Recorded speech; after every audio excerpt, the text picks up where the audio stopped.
Anyone can go to Google and search for a deck, but you are not anyone, you are special. You want to build a deck on your own and get some sweet, sweet satisfaction.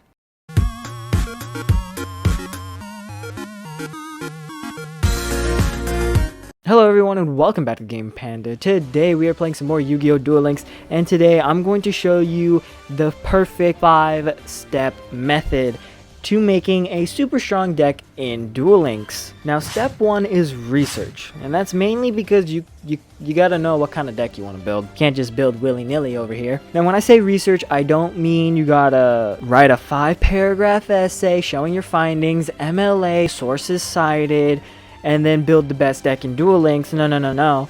All I'm saying is that you need to think of a deck that you want to build. You can go ahead and search your card catalog that's on the side over here, or if you really want to, you can go to Google and search up some decks that rank kind of high, and you can go ahead and take a look at them and maybe think, okay, this might be a deck that I want to build. But you also need to know what character to play, so it might be kind of useful to look at skills that characters get, so that way you can maybe use them to your advantage and help you build an even better deck. Step 2 is searching for your cards. Now this is the easiest step in the whole process. All you gotta do is hit this little button over here that currently shows only one card. Now you may or may not already have this activated, but if you don't, go ahead and click on this that shows one solid card, and now it should change to a button that has the solid card right next to an outlined card.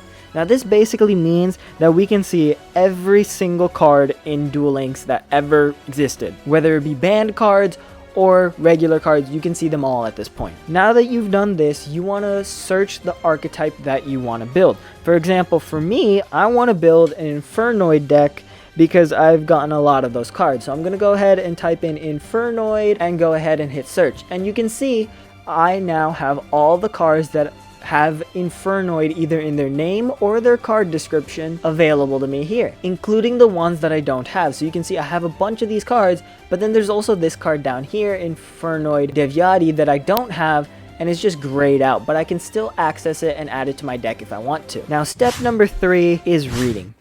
Now I know, reading is not that fun, but I mean, you kind of have to do it so that way you know what your cards do, or you can watch one of my videos and learn it that way. No, but seriously, you need to know what your own cards do, because you don't want to mess up and play something stupid sometimes. You can go ahead and activate the effect of Valkyrie, allowing us to automatically summon Odin our very first turn. It was at this moment that he knew.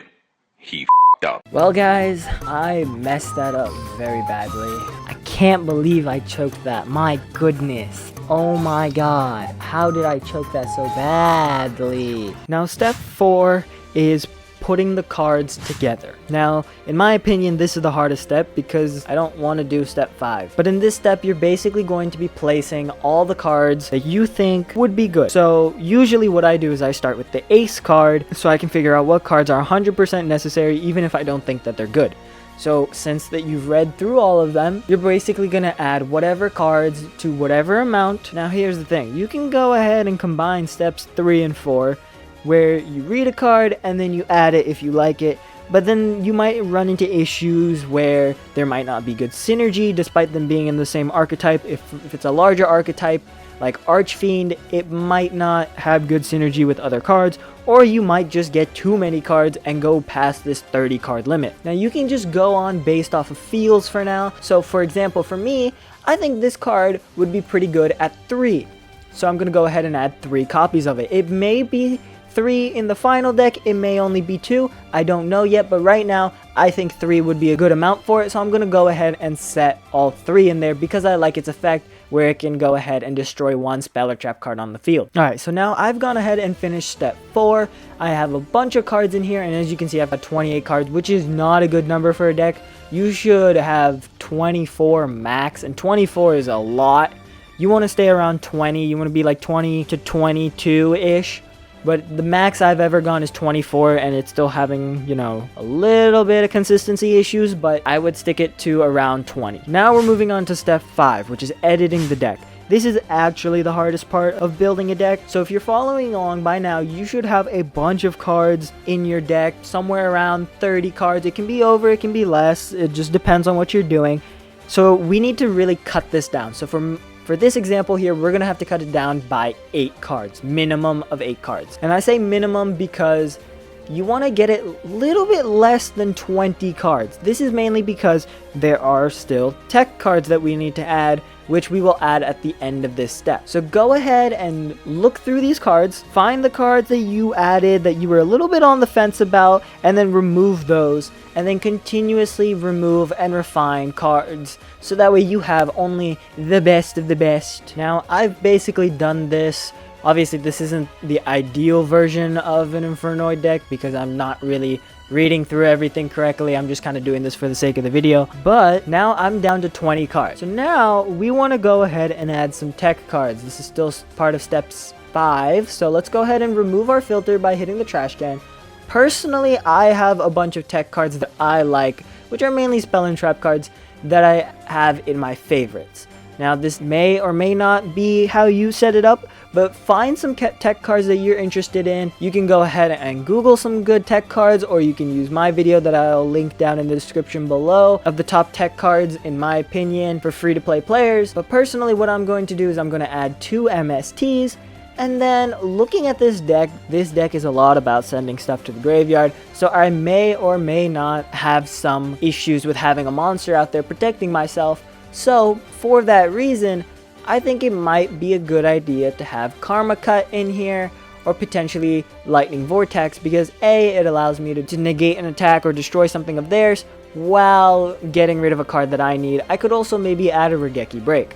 And now you can see, I am again way above the limit of 20, so I'm going to go ahead and cut this down even more. Now in my case here, I'm just going to get rid of all the ones that I don't have, just for simplicity here. So with that, you should now have a fantastic, beautiful deck, maybe, that you have made. And if you don't have all the cards, obviously you can strive to build this deck. This now gives you something that you can use your gems towards and potentially build for the future. Now, if this is your first time building a deck, it probably won't be that great, but hear me out.